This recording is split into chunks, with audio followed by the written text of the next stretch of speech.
अगर मैं कहूं कि आने वाले समय में आपका जो पेट्रोल है वो महंगा हो सकता है, स्टॉक मार्केट हिल सकता है और आपकी जेब पर इसका खासा असर पड़ सकता है, तो उसकी वजह क्या होगी? न तो चुनाव है, न कोई बजट है, सिर्फ एक ही चीज, गिरता हुआ रुपया और ऑयल और ये जो जियो पॉलिटिकल टेंशन है। लेकिन सवाल ये है कि आखिर रुपए अचानक से दबाव में आ क्यों रहा है भाई?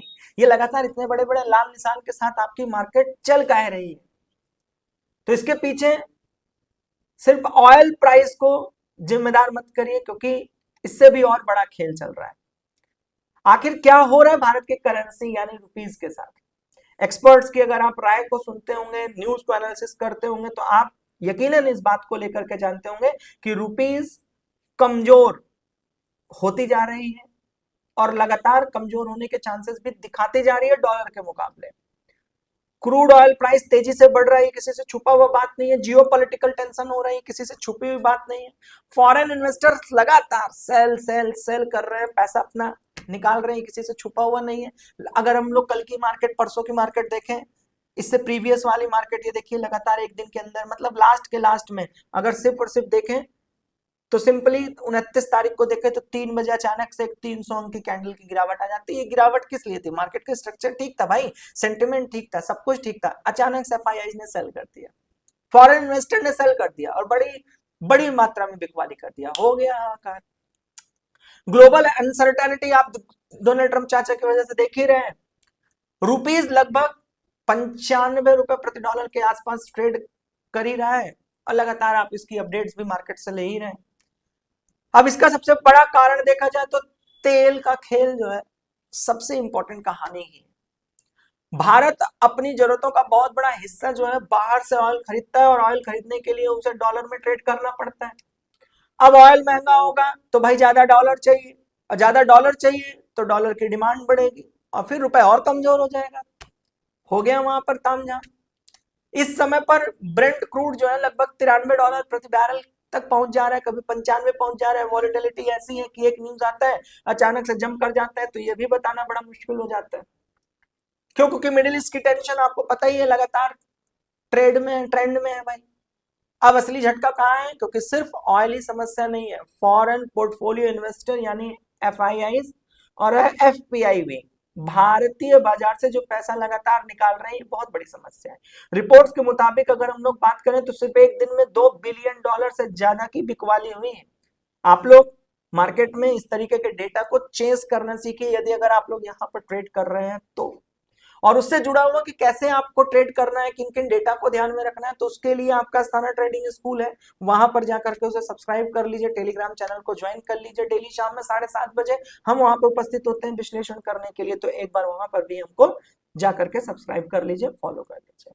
अब इसका असर समझते हैं कि अगर एफआईआई की बात करें, विदेशी निवेशक की बात करें, तो इंडियन स्टॉक्स जैसे बेचते हैं उन्हें रुपया मिलता है, फिर वो रुपए को डॉलर में बदल देते हैं। बात को पहले समझो, बेचना थोड़ी ना, उनको थोड़ी ना इनसिक्योरिटी है, इंडियन मार्केट में इनसिक्योरिटी नहीं है। वो यहां से बेचे, स्टॉक्स खाली किए और यहाँ का पूरा पैसा उठाए, उनको पैसा मिला रुपए में और फट से उठा के उन्होंने करेंसी चेंज कर दी डॉलर में, तो रुपए और डॉलर के बीच का जो मार्जिन है ना, वो उनका हो गया प्रॉफिट तुरंत तुरंत। ये है कहानी। और रुपए पर डबल दबाव आ जाता है, एक तो यहां से खाली किए, यहां से बुक कर दिए और ऊपर से जाके वहां पर कर दिया, तो डॉलर के मुकाबले डिमांड और सप्लाई के गेम में रुपया फिर बेचारा परेशान हो गया।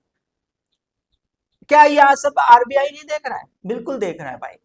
अब यहाँ कहानी में एंट्री होती है आरबीआई की, एकदम बढ़िया कॉलर टाइट किए हुए एंट्री मारते हैं। मार्केट में चर्चा, आरबीआई लगातार रुपए को संभालने की कोशिश कर रहा है, क्योंकि अगर रुपए बहुत तेजी से गिरती है तो इंपोर्ट महंगे हो जाएंगे, इन्फ्लेशन महंगा हो जाएगा, फ्यूल का प्राइस फिर ऊपर चला जाएगा, आम आदमी की जेब पर सीधा असर पड़ जाएगा। सरकार के लिए सबसे बड़ा चैलेंज यही बना हुआ है। रिपोर्ट की अगर हम लोग बात माने भाई, तो आरबीआई ने पहले भी इंटरवेंशन करके रिकॉर्ड जो आपका लो हुआ था ना, अभी अपने बीच में आपने न्यूज सुना होगा, रिकॉर्ड से नीचे, लो से नीचे चल रही थी रूपी, तो उसको बचाया था इंटरवेंशन करके। लेकिन बड़ा सवाल अभी भी वही बाकी है कि आरबीआई कब तक इसको संभालती रहेगी भाई?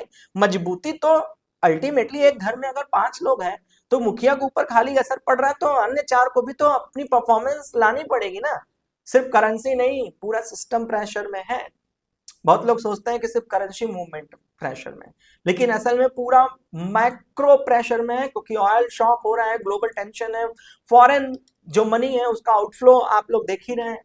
मार्केट का सेंटिमेंट हर दिन खून के लाल के निशान के साथ चल रहा है, इसमें कोई छुपी बात ही नहीं है। आज भी देख लीजिए आपके साथ क्या व्यवस्था हो रही है मार्केट में, उधर पी स्टॉक चल रहा है कहने के लिए, और उधर वो वॉर की धमकी भी दिया हुआ है और मार्केट कंफ्यूजन में लाल निशान बनाए चली जा रही है। वीक मार्केट का सेंटिमेंट आपसे छुपा ही नहीं। एक्सपर्ट्स कह रहे हैं कि इंडिया जैसी ऑयल इंपोर्टिंग इकोनॉमी में सबसे बड़ा प्रभाव इसी फैक्टर का है। आम आदमी का तो क्या ही होगा इस बारे में, अभी कोई भी बात का कहना जल्दीबाजी हो जाएगी। अब सबसे जरूरी हिस्सा, अगर रुपए कमजोर होता है, अगर उसको कमजोर होता हुआ दिखाई देता है तो इसका असर सीधा oil, petrol, diesel, electronic, mobile, laptop, gadget, travel, international travel सब कॉस्टली हो सकता है। इन्फ्लेशन, कई इंपोर्ट ड्यूटी किससे जुड़ी हुई चीजें महंगी हो जाएंगी। आपके प्रधानमंत्री जी नरेंद्र मोदी साहब ने इस बात को कहा भी कि भाई इन विषयों पर गंभीर रहिए और इन विषयों पर अपने आप को थोड़ा कंट्रोल करने की कोशिश करिए। मार्केट में कौन डर रहा है और कौन फायदा उठा रहा है?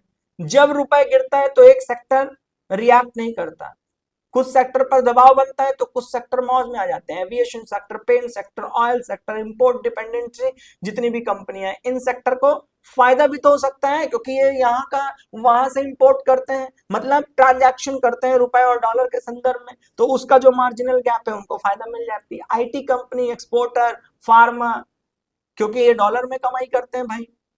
तो इसलिए पिक्चर में जरूरी नहीं कि एक ही पक्ष पे हानि हो या एक ही पक्ष पे लाभ हो। अब आगे क्या हो सकता है? क्या रुपए और गिरेगा?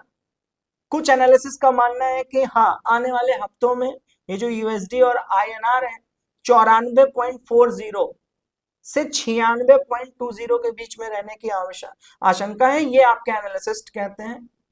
लेकिन सब कुछ डिपेंड होगा भाई ऑयल प्राइस पर, मिडिल ईस्ट की टेंशन पर, फॉरेन इन्वेस्टर्स अगर वापस आते हैं तो उसी बात पर निर्भर करेगा, और आरबीआई कितनी एग्रेसिवली जो है इंटरवेंशन करती है इस बात पर भी बहुत इंपॉर्टेंट लागू होगा। तो कहानी सिर्फ ऑयल की नहीं है, ये ग्लोबल वॉर है, डॉलर की पावर है, फॉरेन की मनी है। तो अगर प्रेशर इसी तरह बढ़ते रहा तो आने वाले दिनों में सिर्फ मार्केट पर असर नहीं पड़ेगा, हम सब आम जनमानस पर भी असर पड़ेगा। लेकिन आप सभी लोगों को उतना डरने की आवश्यकता नहीं है, हम लोग पोटेंशियली बड़े मजबूत हैं और हमारा स्टॉक बाजार भी लगभग मजबूत है, क्योंकि आज भी ये 23,400 के आसपास चल ही रहा है। बाकी आपकी क्या इस पे राय है मुझे नीचे चैट बॉक्स में बताना बिल्कुल मत भूलिए। आज शाम में 7:30 बजे अस्थाना ट्रेडिंग स्कूल में लाइव आना बिल्कुल मत भूलिए। दोनों चैनल के टेलीग्राम चैनल को ज्वाइन करना बिल्कुल मत भूलिए।